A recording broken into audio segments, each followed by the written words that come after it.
Assalamualaikum warahmatullahi wabarakatuh.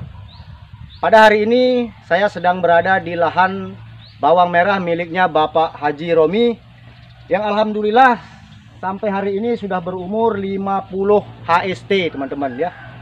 Jadi di lokasi ini atau di lahan ini teman-teman, tidak ada pernah satu orang pun yang berani menanam bawang merah selain Bapak Haji ini. Kenapa teman-teman? Karena banyak petani di sini mencoba menanam bawang merah itu selalu gagal, dan bisa dikatakan Bapak Haji ini sekarang adalah pemecah rekornya di daerah ini ya, untuk yang berani menanam bawang merah yang bisa selamat sampai berumur 50 HST seperti ini teman-teman. Kenapa? Karena di sini teman-teman cuacanya itu, embunnya itu relatif tinggi di sini teman-teman. Di sini kalau sudah maghrib itu, masuk maghrib itu sudah mulai embun teman-teman. Jadi pas sampai pagi harinya itu lahan itu sudah basah teman-teman, apalagi rumput. Kalau kita jalan tuh kaki kita basah teman-teman. Sekali lagi di sini adalah daerah yang rawan sekali terhadap embun-embun teman-teman ya. Tapi alhamdulillah teman-teman, bawang merahnya Bapak Haji ini sampai umur 50 HST seperti yang teman-teman lihat, seperti ini penampakannya. Bagus teman-teman. Kenapa teman-teman? Karena olah lahannya bagus teman-teman. Saya sudah bilang berkali-kali bahwa pH itu sangat-sangat menentukan kelangsungan pertumbuhan bawang merah kita teman-teman. Jadi sebelum kita menanam bawang merah itu, saya sering katakan berkali-kali, pH dan pH itu kuncinya teman-teman ya. Jadi tidak masalah kita menanam di lahan ekstrim seperti yang saya ceritakan tadi, tidak masalah teman-teman. Yang penting pH-nya itu kita cek. Kalau pH-nya di bawah normal itu jangan teman-teman ya. Kalau pH-nya di bawah normal, kita normalkan pH-nya dulu. Kalau sudah betul-betul normal, baru kita berani menanam bawang merah ini teman-teman. Dan kuncinya yang kedua adalah kualitas benihnya atau bibitnya yang bagus teman-teman. Seperti yang ditanam oleh Bapak Haji ini, kualitas unggul. Ini jenis tajuk ya Bapak ya, tajuk. Jadi dari Jawa ini, dari Nganjuk ini. Jenis bibitnya ini tajuk yang agak bulat teman-teman. Ada juga sebelah sana Bima Brebes, dia menanam dua macam di sini teman-teman. Kita sambil lihat bagaimana penampakan daripada bawang merah ini. Tetapi pada saat ini memang ada sih yang satu dua yang terkena trotol teman-teman. Makanya kemarin pas berumur 30 HST, beliau menelpon abang saya ini untuk coba cek bawangnya ini gimana, ini kok ada gejala mau moler, trotol. Saya cek pH-nya, dicek pH-nya ternyata kurang. Makanya kita sarankan untuk memberikan kalsium. Jadi sekarang kita tanya Bapak kita ini teman-teman, apa sih rahasianya bawang merahnya ini sehingga bisa seperti ini? Maksud saya di lahan yang tidak pernah ada orang berani menanam bawang merah itu, Bapak Haji ini berani menanam bawang merah, dan seperti yang teman-teman lihat saat ini bawang merahnya aman-aman saja teman-teman. Jadi sekali lagi ini adalah yang pemecah rekor teman-teman ya, di kawasan ini maksud saya. Kenapa? Karena sekali lagi di sini cuacanya ini rawan embun teman-teman ya. Mungkin ada di antara teman-teman yang mengalami hal serupa, hal semacam ini teman-teman, yang di daerah teman-teman itu teman-teman pengen sekali menanam bawang merah tetapi takut dengan cuaca yang seperti yang saya ceritakan tadi. Sekali lagi jangan takut teman-teman ya. Kalau olah lahannya bagus, insya Allah akan bisa tumbuh normal seperti seperti di lahan-lahan yang tidak ekstrim maksud saya teman-teman.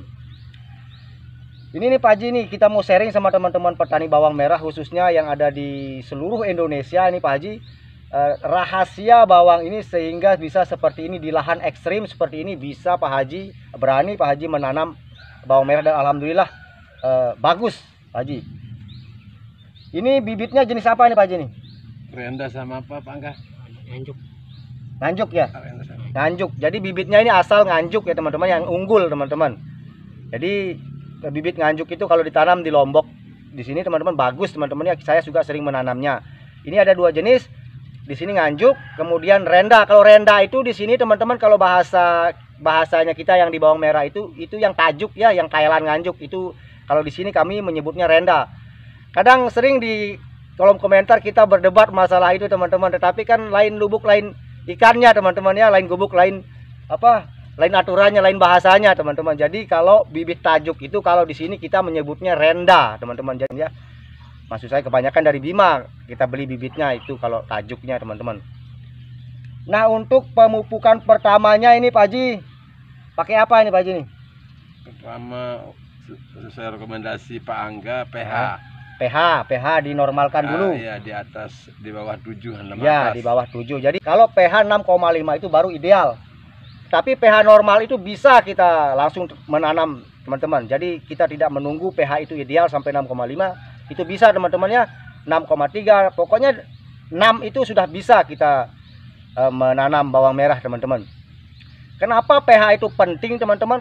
Karena pH yang drop itu, teman-teman, perkembangan jamur-jamur patogen itu akan cepat sekali perkembangbiakannya, teman-teman. Makanya kalau pH-nya itu drop, terus perawatannya itu kurang, pasti akan moler.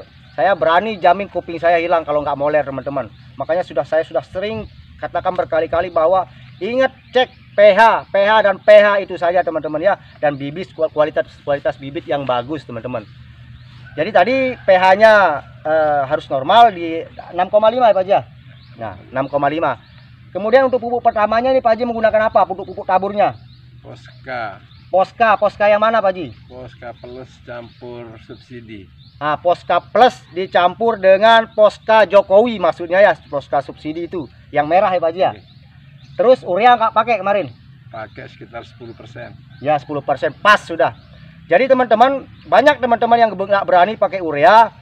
Sebenarnya bisa, teman-teman, kalau pemupukan pertama itu bisa menggunakan urea, teman-teman ya. Karena tanaman itu juga butuh nitrogen, teman-teman. Tetapi itu pengaplikasiannya itu seperti yang dikatakan oleh Pak Haji tadi itu sudah benar, 10%, teman-teman ya.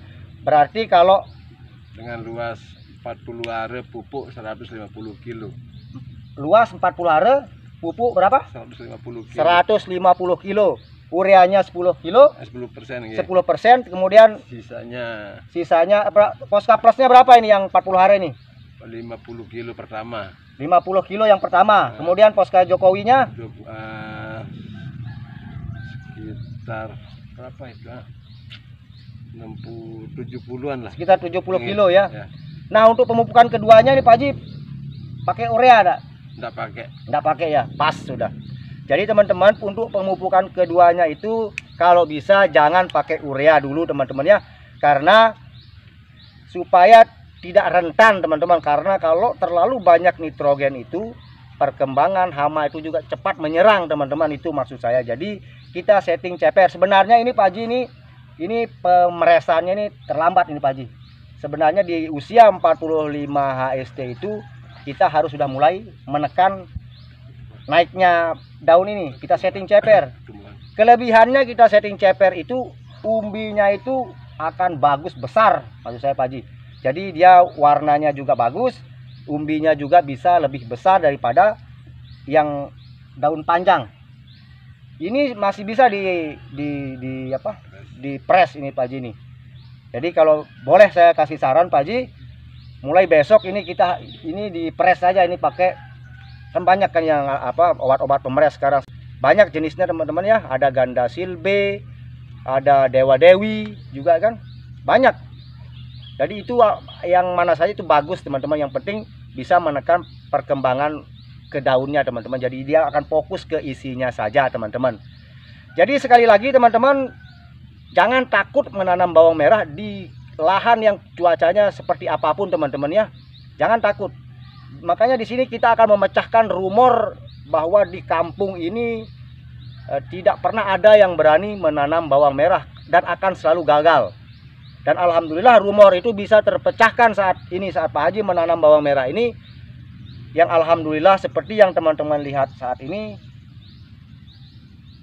sudah lumayan bagus. Dan saya bisa katakan sudah bagus teman-teman, bukan lumayan lagi, sudah bagus. Dan kemarin tadi ini tengkulaknya nelpon mau dealkan harganya saat ini, tapi Pak Hajinya mungkin masih belum berani melepas harga teman-teman.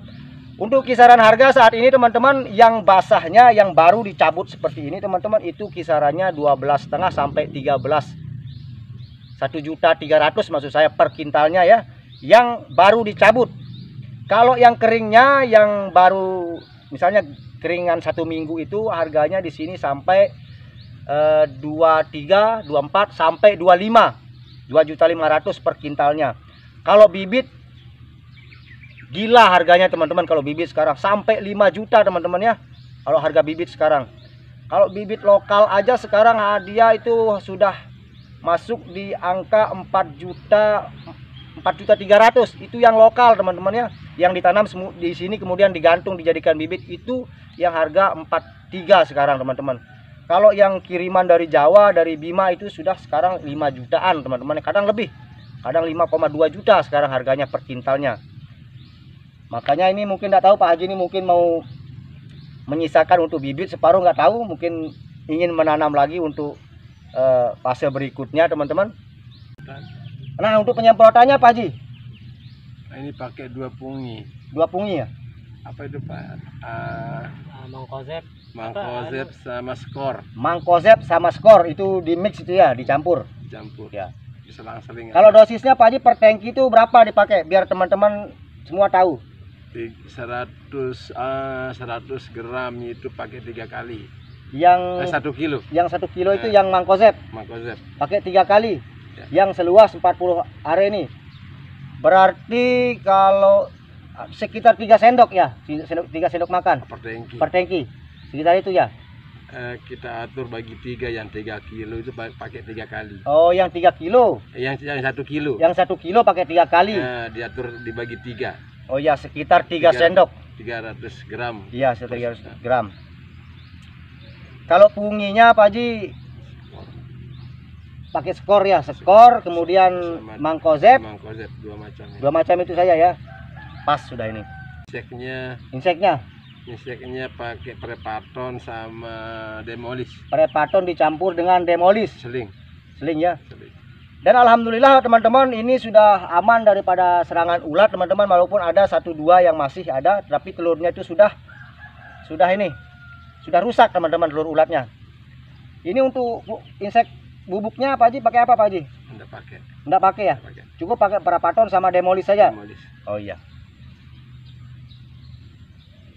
Nah ini Pak Haji, ini mungkin kita mau sharing, kita bukannya mengajar di sini Pak Haji, kita sama-sama berbagi pengalaman Pak Haji. Kalau teman-teman di sana, di kampung saya di sana, kalau untuk mengirit biaya, karena kan kalau beli fungisida itu kan mahal Pak Haji ya. Apalagi sekarang kan kayak Remazol P itu kan harganya sampai 100-an sekarang per botolnya, 100 lebih. 170 ya per botolnya. Itu kalau lahan seluas ini kan nggak cukup 2 botol Pak Haji. 4 botolan itu sudah berapa harganya. Jadi untuk meminimalisir biaya teman-teman, saya mau cerita sama Pak Haji, mungkin teman-teman yang sudah mengikuti konten saya sebelumnya, bahwa ada salah satu obat yang sangat-sangat sederhana dan sangat-sangat murah harganya, bisa khasiatnya itu sama seperti fungisida yang mahal-mahal seperti yang dijual-jual di toko pertanian teman-teman. Apa itu teman-teman? Pikang suang teman-teman ya. Sebenarnya lucu kedengarannya teman-teman, tetapi khasiatnya sudah terbukti berkali-kali teman-teman. Jadi Pak Haji mungkin nanti bisa Pak Haji lihat di konten saya, ada saya bikin moler bawangnya 1 petak itu Pak Haji. Sengaja saya bikin moler, kalau teman-teman yang sudah mengikuti sudah tahu. Sengaja saya bikin moler 1 petak itu bawang merah saya, kemudian saya sembuhkan menggunakan obat racikan yang saya sebutkan tadi, pikang suang itu. Jadi alhamdulillah sampai dia 1 minggu setelah pengobatan itu dia kembali pulih, kembali normal. Karena beda dia mengobati sama mencegah teman-teman ya. Karena kemarin itu kan saya sengaja bikin dia moler, saya nggak semprot fungisida apapun, pH-nya saya nggak kontrol, pokoknya sengaja saya bikin supaya itu moler untuk membuktikan khasiat daripada obat itu teman-teman ya. Nah jadi setelah bawangnya terkena moler, nah kemudian kita aplikasikan obat pikang suang seperti yang saya ceritakan tadi, dan alhamdulillah 1 minggu sudah bisa sembuh teman-teman ya. Bukannya obat yang lain nggak bagus teman-teman, bagus teman-teman, tetapi seperti yang saya bilang tadi bahwa ini untuk peminimalisiraan biaya. Jadi kan kalau pikang suang kan harganya 12.000 teman-teman ya per 1 saset, 1 salep seperti yang ini. Makanya itu saya sangat sarankan sekali menggunakan obat pikang suang itu. Saya nggak tahu kenapa Pak Haji, tetapi memang itu real adanya Pak Haji, bisa sembuh. Sama seperti Remazol P dia khasiatnya itu teman-teman. Tetapi sebagus apapun obat teman-teman ya, ingat itu kalau pH-nya drop itu sia-sia alias percuma teman-teman ya. Jadi pH itu sangat-sangat menentukan sekali teman-teman. Karena pH yang bagus itu teman-teman akan membantu metabolisme, perakaran juga siklus daripada tanaman bawang merah kita itu bisa diatur oleh pH yang bagus itu, maksud saya teman-teman ya. Jadi mudah-mudahan video ini bermanfaat teman-teman. Bagi teman-teman yang ragu untuk menanam bawang merah di lahan-lahan yang cuacanya seperti ini teman-teman, jangan takut. Sekali lagi ya, tidak ada lahan yang tidak bisa ditanami bawang merah kecuali di pasir teman-teman, baru nggak bisa. Kalau masih ada tanahnya seperti ini teman-teman, silahkan tanam teman-teman, tetapi dicek pH-nya dulu teman-teman, dan kualitas bibitnya harus bagus. Itu dia teman-teman. Berarti ini tumben ini Pak Haji ya? Tumben. Nggak ada yang berani menanam karena selalu gagal. Nah berarti kalau besok lain kali Pak Haji berani menanam lagi ya? Insya Allah. Alhamdulillah. Jadi kita pecahkan rumor di kampung ini Pak Haji bahwa lahan di daerah ini juga bisa ditanami bawang merah teman-teman ya. Jadi ini insya Allah tinggal 1 minggu lagi bisa dipanen teman-teman. Mudah-mudahan ini saya perkirakan ini kalau enggak 7 ya 8 dapatnya ini teman-teman ya. Tapi karena ada yang 1-2 petak yang terkena trotol teman-teman, itu ya, mungkin yang penyebab berkurangnya nanti teman-teman ya. Tapi mudah-mudahan harapan kita sampai 8-9 tonan ini teman-teman ya, bibit yang 4 kintal.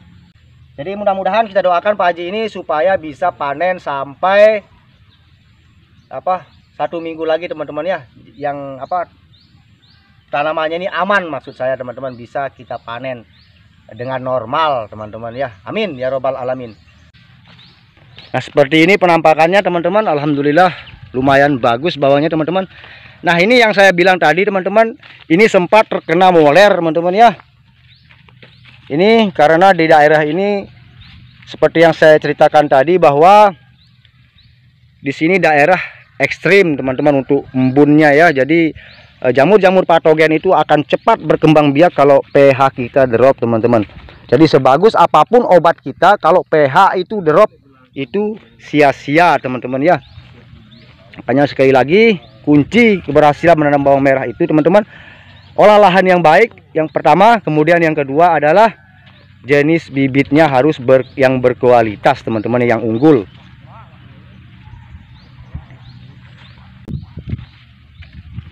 Nah ini yang terkena kemarin teman-teman, tapi sudah bisa berhenti teman-teman. Ini ndak menyebar.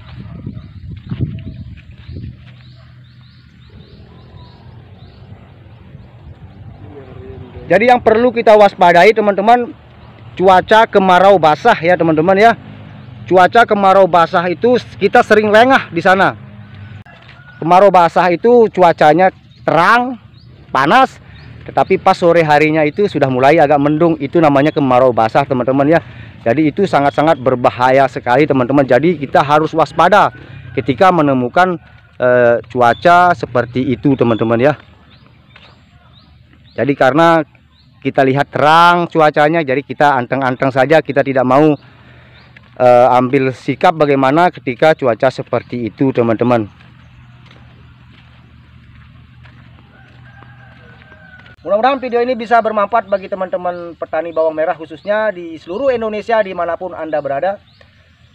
Terima kasih atas segala perhatian, mohon maaf atas segala kekurangan. Assalamualaikum warahmatullahi wabarakatuh.